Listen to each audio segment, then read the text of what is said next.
अस्मद्गुरु परमगुरु नीतिवरपूर्णो सयामुनं रामं पद्माक्षनाथ षडजित्सेनेश रमापतिं वन्दे वन्दे बृन्दावनचरं वल्लवी जनवल्लभं जयन्ती सम्भवं धाम वैजयन्ती विभूषणं श्रीमान् वेङ्कटनाथार्यः कवितार्किककेसरी वेदान्ताचार्यवर्यो मे सन्निधत्तां सदा हृदि इच्छातयेव तव विश्वपदार्थसत्ता नित्यं प्रियाः तव तु केचन ते हि नित्याः नित्यं त्वदेकपरतन्त्रनिजस्वरूपा भावत्कमङ्गलगुणा हि निदर्शनं नः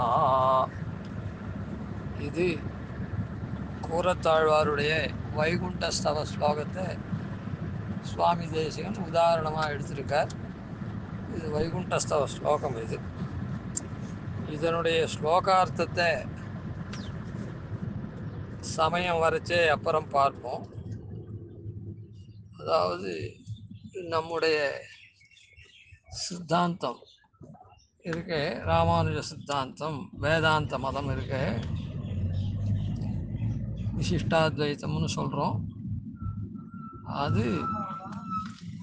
அதுக்கு பிரதானமான அர்த்தம் என்ன அப்படின்னா, ஷரீராத்மபாவ சம்பந்தாதிகள் தான் இதுக்கு ரொம்ப முக்கியமான இந்த சம்பிரதாயத்தில் நிற்கிறதுக்கு உண்டான, அதாவது சம்பிரதாய கொள்கைன்னு வச்சுக்கோங்களேன். ஷரீராத்மபாவ சம்பந்தம்னா இந்த உலகம் மொத்தம் எம்பெருமானுக்கு சரீரம், எம்பெருமான் இந்த உலகம் மொத்தத்துக்கும் ஆத்மாவை உயிராக இருக்கான். அந்த சரீரம் ஆத்மா அப்படின்றத ஷரீரம் ஷரீரி அப்படின்னு சொல்லு. ஆத்மான்றத ஷரீரி அப்படின்னு, ஷரீரத்தை உடையது ஷரீரி. அதனால் ஆத்மா தானே சரீரத்தை கொண்டிருக்குது, அதனால் அதுக்கு ஷரீரி, ஷரீர ஷரீரி பாவம் அப்படின்னு சொல்கிறது. இதுக்கு லட்சணமாக என்ன பார்த்தோம் அப்படின்னு சொன்னால், எந்த பொருள் தாங்கிறதோ, தாங்கிறதுன்னா தரிக்கிறதுன்னு அர்த்தம். எந்த பொருள் நியமிக்கிறதோ, எந்த பொருள் பலனை அனுபவிக்கிறதோ, சேஷித்தம், இது மூன்று தன்மைகளும் உடைய பொருள் ஷரீரி. இதுக்கு எதிர்த்தட்டாக இருக்கக்கூடிய எந்த பொருள் தரிக்கப்படுறதோ, எந்த பொருள் நியமிக்கப்படுறதோ, எந்த பொருள்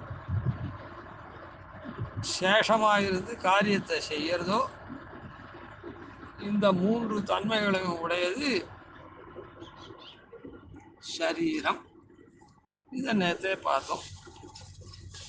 இந்த விஷயம் கொஞ்சம் தெரிஞ்சவாளுக்கு, தெரிஞ்சுக்கிறவாளுக்கு சுலபமாக இருக்கும் எந்த விஷயமும். ஆனால் இதில் பரிச்சயம் இல்லாதவாளுக்கு கொஞ்சம் சமமாக இருக்கும்.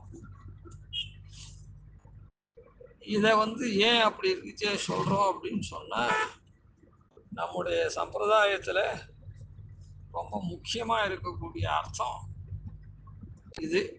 அதனால் இதை மேலோட்டமாக கொஞ்சம் அதில் தெரிஞ்சுக்கிறதுக்காக இதை சொல்கிறோம். நன்னா தெரிஞ்சுக்கிறவாளும் நன்னா தெரிஞ்சுக்கலாம். இப்போது முதல்ல விஷயத்தை சொல்லிவிடுறோம், அப்புறம் உள்ளே போவோம். உதாரணத்தை சொல்லிவிடலாம் முதல்ல. இப்போ நாம் இருக்கோம், நாம்ன்றது நம்ம உயிர், நாம்ன்றதுல இந்த சரீரம் சேர்ந்துருக்கு. இந்த சரீரமாகப்பட்டது உயிர்னால தரிக்கப்படுறது. இந்த தரிக்கிறது அப்படின்னா என்ன அர்த்தம், தாங்கிறது அப்படின்னா என்ன அர்த்தம்னா, ஒரு பொருள் இருக்கோல்ல, அந்த பொருள் இருக்குதுன்னு சொல்கிறோமே, அது இருக்கிறதுக்கு ஏதோ ஒன்று தரிக்கிறது. இப்போ மனுஷன் இருக்கான், கோவிந்தன் இருக்கான், கோபாலன் இருக்கான் அப்படின்னு சொன்னால், கோவிந்தனுக்கு ஒரு விதமான சரீரம் இருக்குது அங்க அடையாளங்களோட, கோபாலனுக்கு அங்க அடையாளங்களோட ஒரு சரீரம் இருக்குது. ஆனால் இந்த கோவிந்தன் வரான், கோவிந்தன் போகிறான், கோபாலன் வரான் போகிறான் அப்படின்னு சொல்கிறதெல்லாம் எதனால் அப்படின்னா, அந்த சரீரம் வந்து போய் காரியமெல்லாம் பண்ணுறதுனால. அது எப்போ பண்ணும்? அந்த உயிர் அந்த சரீரத்து உள்ள இருக்கிற பர்யந்தம் பண்ணும்.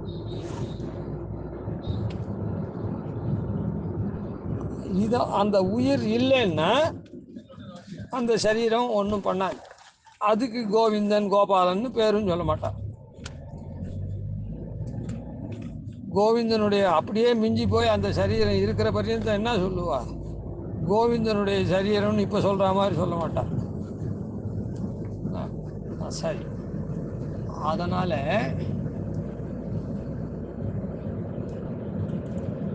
அதுதான் தரிக்கிறதுன்னு பேர். இந்த இது என்ன பண்ணுறது?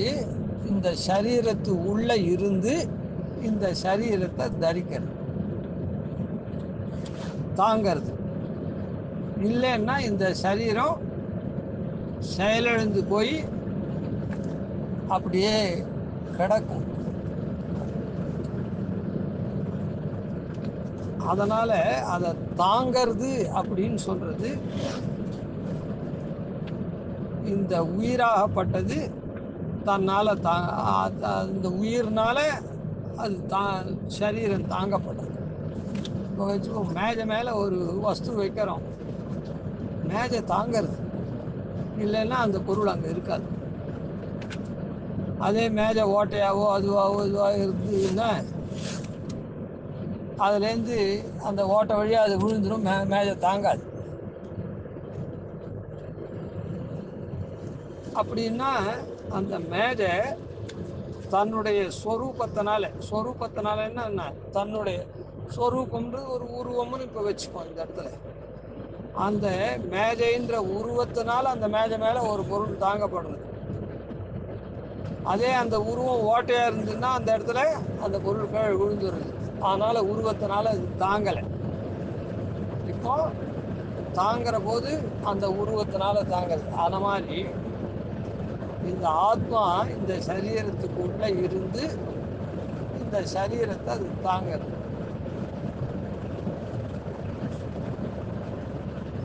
அது எப்படி உள்ளே இருந்து சரீரத்தை தாங்க முடியுமா அப்படின்னு சொன்னால், அதுக்கு ஒரு உதாரணம். மேஜை மேலே ஒரு புஸ்தகத்தை பேப்பரை வைக்கிறோம், மேஜை தாங்கிறது. மேஜை அடியில் இருக்குது, பேப்பர் மேலே இருக்குது. அதே மேஜை மேலே ஃபேன் ஓடுறது, காற்று அடிக்கிறது அப்படின்னு சொன்னால், அந்த பேப்பர் மேலே பேப்பர் வெயிட் வைக்கிறோம். பேப்பர் வெயிட்டுக்கு கீழே என்ன இருக்குது? பேப்பர் தான் இருக்குது. இப்போ பேப்பர் வெயிட்டை பேப்பராக தாங்கிறது இல்லை. அந்த மேஜை மேலே இருக்கக்கூடிய பேப்பர் காற்றுல பறந்து போகாதபடி இருக்கிறதுக்கு அந்த பேப்பர் வெயிட்டு அந்த பேப்பர் மேலே இருந்து தாங்கிறது. மேஜை தாங்கச்சே மேஜை பேப்பருக்கு அடியில் இருந்து தாங்கிறது. சாதாரணமாக லோகத்தில் ஒரு பொருளை தாங்கிறதுன்னா அது அடியில் தான் இருக்கும், பொருள் மேலே இருக்கும்.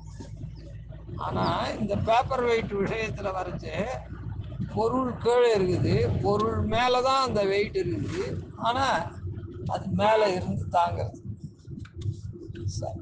அதனால் இது உள்ளுக்குள்ளே இருந்து கூட இந்த அணுவான ஜீவன் உள்ளுக்குள்ளே இருந்து தாங்கிறது. அதனால் அது தாங்கிறதுன்னா அடியில் தான் இருக்கணும்னு இல்லை, பேப்பர் வெயிட் மேலே இருக்குது, அந்த மாதிரி உள்ளுக்குள்ளே இருந்து தாங்கிறது. அதுக்காக அந்த உதாரணத்தை சொன்னோம்.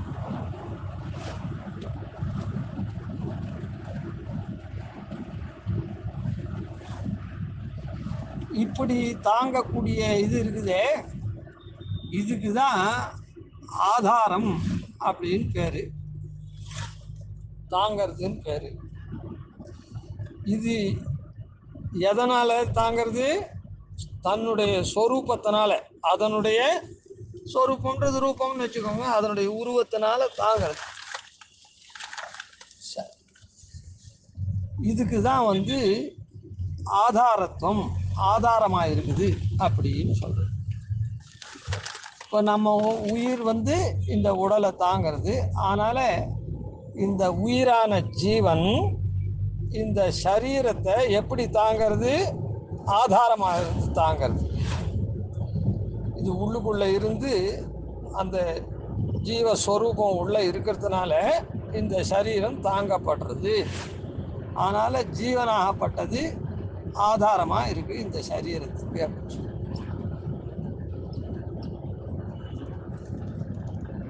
இன்னொரு உதாரணம் சொல்லுவோம். நடக்கிறது கூட உதாரணம் தான். நடக்கிறத காட்டிலும் இன்னும் ஒரு படி அதிகமாக போய் ஒரு நடந்து போகச்சே கூட ஒரு கால் பூமியில் படுறது, ஒரு கால் பூமியில் படாத இருக்குது. மாறி மாறி பட்டுருக்குது, படாத இருக்குது. அதனால் அதை விட இன்னொரு சுலபமான ஒரு விஷயம். அப்போ எல்லா சமயமும் பூமியில் கால் பதிஞ்சிருக்குது. ஆனால் ஒரு இடத்துல சேர் இருக்குது அப்படின்னா என்ன பண்ணுறோன்னா, ரெண்டு காலையும் தூக்கி தாண்டிடுறோம். ரெண்டு காலையும் தூக்கி தாண்டுறோம். நடக்கச்சே ஒரு கால் எப்பவும் சம்மந்தப்பட்டுட்டே இருக்குது. வலது கால் கீழே இருந்ததுன்னா இடது கால் எடுக்கப்பட்டு முன்னோக்கி ஒரு அடி வைக்கிறது. அது வச்ச உடனே அது பூமியில் தாங்கின உடனே இன்னொரு கால் வலது கால் தூக்கிடுது. ஆனால் இப்போ என்ன ஆகுதுன்னா, அந்த சேர் காலில் படக்கூடாதுன்றதுக்காக நாம் பிரயத்தனப்படுறோம், முயற்சி பண்ணுறோம். முயற்சி பண்ணி ரெண்டு காலையும் தூக்கிடுறோம். ரெண்டு காலை தூக்கிச்சே பூமி தாங்கிறதா? நம்ம தாங்கலை. ஆனால் நாம் விழறோமா? விழலை. நடக்கச்சே எப்படியா அப்படி தாண்டி தான் இன்னொரு அடி முன்னேறுறோமோ அதே போல் இப்போவும் முன்னேறும். இந்த இடத்துல இந்த சரீரத்தை இந்த ஜீவன் எப்படி தாங்கிறது அப்படின்னு சொன்னால், ஜீவனுடைய முயற்சியினால தான் இது தாண்டப்படுறது. ஜீவன் சரியாக முயற்சி பண்ணலைன்னா தாண்டாத கீழே விழுந்துருவான். அதுவும் பார்க்குறோம். அந்த முயற்சி முழு வீச்சில் இல்லைன்னா அது கீழே விழுந்துடும். இதுதான் முயற்சி. அப்படி பிரயத்தனம் அப்படின்றது என்ன? எண்ணி பண்ணுறது. நாம் இந்த இடத்த தாண்டணும், அதுக்காக நாம் வந்து ஏதோ ஒரு ஃபோர்ஸ் கொடுக்கணும் அப்படின்னு ஒரு ஃபோர்ஸை கொடுத்து அதை தாங்க வைக்கிறது. எதனால்? அது சங்கல்பத்தினால, எண்ணத்தினால. இப்போ அந்த சரீரம் அதுபடி வேலை பண்ணுறது. நடக்கச்சேவும் அதே மாதிரி தான். ரெண்டு காலம் இல்லாத நடக்கச்சே என்ன பண்ணுறது? நடக்கணும்னு நாம் சங்கல்பிக்கிறோம், எண்ணுறோம், அதனால் நடக்கிறோம். அதை விட இது இன்னும் கொஞ்சம் உதாரணம் நன்னா இருக்குமேன்றதுக்காக, புரியுற மாதிரி இருக்குமேன்றதுக்காக சொன்னோம். நடக்கச்சேவும் அதே கதை தான், பாடச்சேவும் அதே தான், கையால் எடுக்கச்சேவும் அதே தான். இந்த இடத்துல அந்தரத்தில் நாம் இருக்கிறதுனால இது நன்னா புரியுறதுக்காக சொல்லப்பட்டது. சரி, அதனால் இப்போ என்னன்னா, இந்த உடம்பு எப்படி தாங்கப்படுறது? சங்கல்பத்தினால, எண்ணத்தினால தாங்கப்படுறது.